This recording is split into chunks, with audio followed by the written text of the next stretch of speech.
Por lo que conocemos hasta la fecha, la región del Magdalena Medio, en el corazón del territorio colombiano, tiene presencia de ocupación humana de aproximadamente hace unos 12.000 años atrás. Estas primeras comunidades que conocemos para esta amplia región estaban constituidas por grupos pequeños de cazadores, recolectores y pescadores que hacían usufructo de el río Magdalena como tal y los recursos que este les ofrecía, así como todas las zonas cenagosas que tenemos en la región del Magdalena Medio y el Bajo Magdalena. Una de esas ciénagas de vital importancia es la Ciénaga de Palagua, ubicada al interior de Campo Velázquez en el municipio de Puerto Boyacá. Estas comunidades se fueron transformando con el tiempo y fueron implementando nuevas tecnologías así como nuevos desarrollos. Con el surgimiento de la cerámica cambian y se transforman estas comunidades y también empiezan ya no solo a apropiarse de ese espacio, de ese medio ambiente y de los recursos que les ofrecía el medio ambiente, sino que también empiezan a implementar sistemas agrícolas y se empieza a intensificar y a producir una serie de cultivos como la yuca y posiblemente maíz, etc. Con el tiempo también se van transformando estas comunidades, se van haciendo mucho más complejas a través del tiempo y van desarrollando también cambios dentro de sus prácticas funerarias. Dentro de esas prácticas funerarias para el siglo XII a XVI tenemos algo que se ha denominado el complejo Colorados y está asociado con la elaboración de unas tumbas de pozo con cámara lateral. ¿Qué son las tumbas de pozo con cámara lateral? Son como una especie de bota donde se hacía un foso central y en la parte de abajo se hacía una pequeña bóveda o una cámara. Al interior de ella entonces se depositaban entierros de estas antiguas comunidades con vasijas y lo que nosotros denominamos como arqueólogos el ajuar funerario, que consiste en elementos que los acompañaban a la otra vida a estas comunidades indígenas.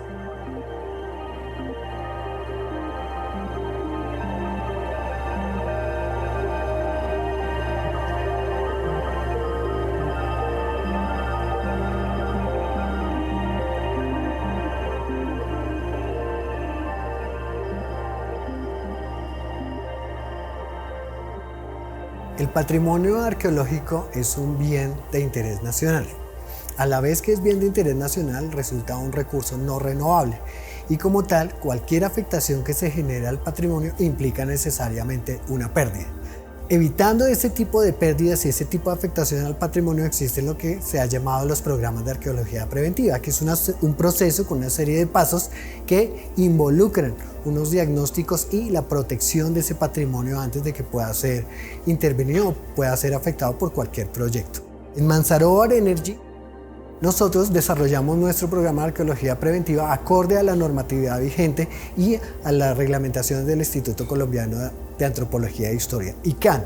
Y como tal, lo que buscamos es no solamente hacer un cumplimiento legal de esa normatividad, sino también generar un aporte a la historia local y regional mediante el trabajo concienzudo a través de rescates y exploraciones arqueológicas en las áreas de injerencia de Manzarovar.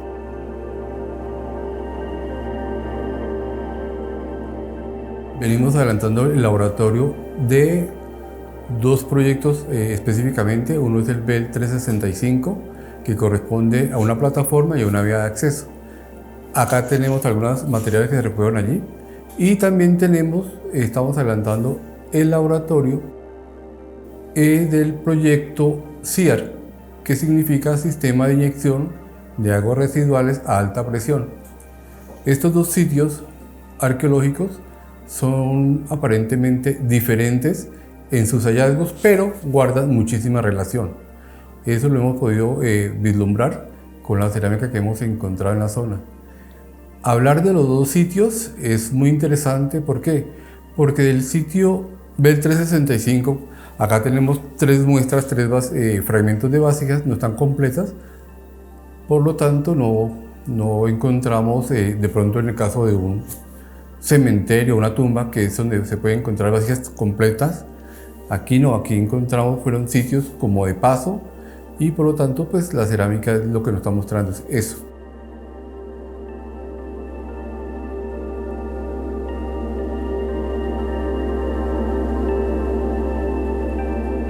Y ahí dejaron esas evidencias. El sitio 365, allí se adelantaron varios cortes arqueológicos. En total fueron 6 cortes y cada corte en particular mostró características completamente diferentes. Se parecen, pero realmente no son iguales el uno al otro. Por ejemplo, tenemos el sitio 1, está ubicado sobre una loma que está aislada del resto del sistema de colinas que tenemos allí. Y en este sitio se encontró como un sitio de pagamento.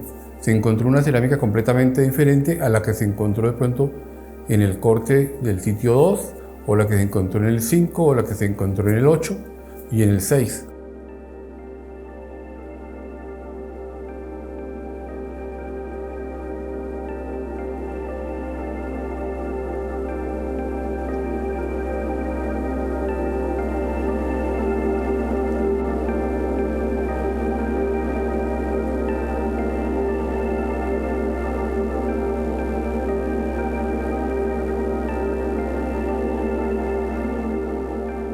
Voy a mostrarles de pronto el caso de esta copa.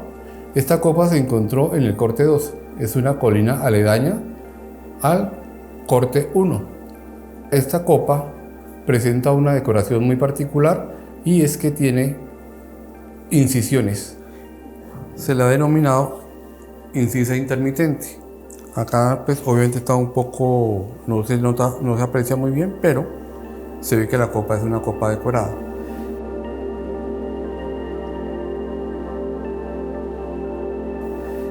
Y también se encontró en este mismo corte de 2 lo que puede ser una vasija. Uno pensaría que puede ser una urna funeraria o una vasija para almacenar granos, ¿sí? Es de base redondeada, no es una base plana. No sé, o sea, para poderla colocar en el piso, seguramente ellos tendrían que abrir el suelo, la tierra, correrla para poderla parar así. O sea, esta sería como la orientación de la vasija, ¿sí? Por eso la tenemos, toca montarla sobre una basecita, pues para que se alcance a notar.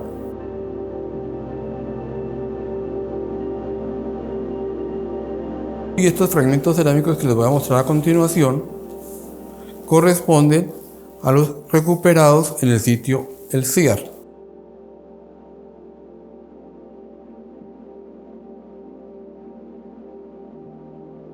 Esta es la cerámica que llamamos incisa intermitente. Es muy particular de este complejo cerámico.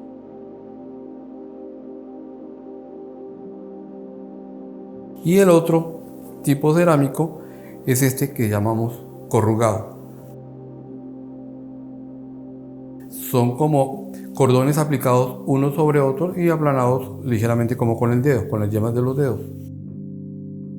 Después de que se han hecho las actividades de campo, las excavaciones arqueológicas, se han recuperado los materiales y se han traído al laboratorio, después de hacer un análisis básico de lo que sería de los materiales más recurrentes en una excavación arqueológica, que son los materiales líticos y el material cerámico, nosotros procedemos a hacer unos análisis más, digamos, especializados, que usualmente no se hacen directamente aquí en Colombia, sino que los podemos enviar a otros laboratorios fuera del país. Uno de esos análisis que no se hace acá es el de fechamiento por radiocarbono. Entonces lo que nosotros hacemos es seleccionar ciertas muestras de carbón vegetal que encontramos en los cortes arqueológicos, que está asociado, digamos, ese carbón a el área que se usó en el sitio, digamos que carbón que esté cercano a la cerámica o que esté cercano a los elementos líticos, y que nos pueda dar una estimación de la antigüedad de la ocupación o del uso del espacio en el sitio arqueológico. Eso lo enviamos a laboratorios en Estados Unidos, específicamente al laboratorio Beta Analytic de Miami, y allí nos dan una fecha estimada de antigüedad.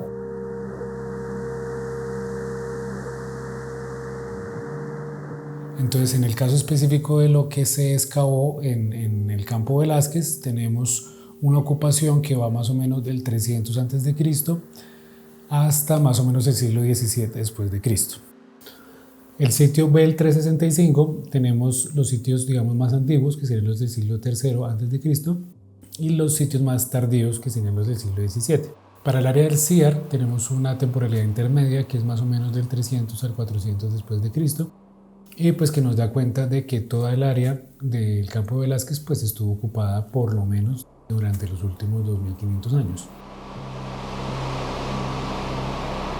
Otros análisis especializados que nosotros ejecutamos acá en el proyecto fue el de residuos químicos. Entonces, este análisis de residuos químicos se basa en que hay ciertas sustancias que se adhieren a ciertos materiales. Uno es la cerámica y otro es el suelo. Entonces, al hacer estos análisis podemos determinar posibles usos del suelo, bien sea como basureros, como áreas de enterramiento o como habitación, como zonas de habitación, o que ese espacio estuvo sin habitación, sin uso.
Una parte importante de la implementación del programa de arqueología preventiva en Manzarova es la apropiación social del patrimonio, la cual hace parte de uno de los componentes más importantes dentro del quehacer arqueológico, y es el componente de divulgación.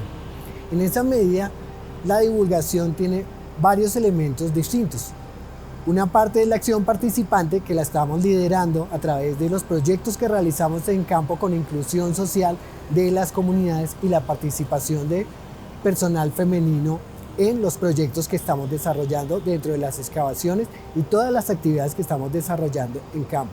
De igual manera, hay distintos públicos objetivos para la apropiación social de este patrimonio, que son los legatarios últimos de esta historia que queremos contar a través de los procesos de investigación que estamos desarrollando.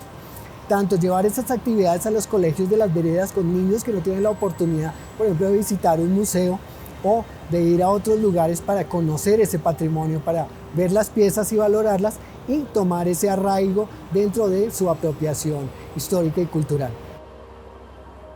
La divulgación es básica porque a partir de esto es que las comunidades también solicitan, también exigen a sus autoridades locales que este tipo de proyectos no solamente se concentren en lo que sería un requisito legal ambiental, sino que sea algo que pueda, digamos, desarrollarse de manera constante y que sea precisamente la comunidad la que lo solicite, ¿no? Que los arqueólogos podamos ir a ayudarles a las comunidades digamos, a reconstruir esa memoria histórica y cultural que muchas veces se tiene olvidada y que dentro de estos proyectos de arqueología se vuelven un mero requisito. Hola, nos encontramos acá en la vereda Calderón con María Victoria, una de las trabajadoras del rescate arqueológico del 365. Vicky, su merced, ¿qué cree que es la arqueología? Es el estudio como de nuestros, o sea, de lo que dejaron nuestros ancestros. Es como un estudio que se hace de pronto los sitios, o sea, se estudia como los sitios donde ellos estuvieron, o de pronto qué tribu o qué población estuvo en cada sector. me pareció una experiencia muy chévere porque fueron diferentes conocimientos que obtuvimos mediante este trabajo, aparte de la experiencia laboral, porque en sí nosotros no sabíamos que era un lítico y ahí pudimos reconocerlo y para qué servía. Lo recuerdo, ustedes nos decían mucho que tuviéramos paciencia, que eso era un trabajo con mucha paciencia, delicado, para no dañar los materiales que encontrábamos. Amigos, si ustedes creen que sería chévere ver arqueología o algún tema relacionado en sus escuelas, Sí, Sí, a mí sí. yo también me gustaría Ya que... bien, porque también aprender sobre las arqueologías. O también saber cómo son las cosas antiguas, cómo eran, Y cómo es la cerámica se hace. cómo son las cosas anteriores pasado, lo anterior pasado. muchas gracias amigos. A nosotros también nos gustaría que ustedes conozcan la cerámica.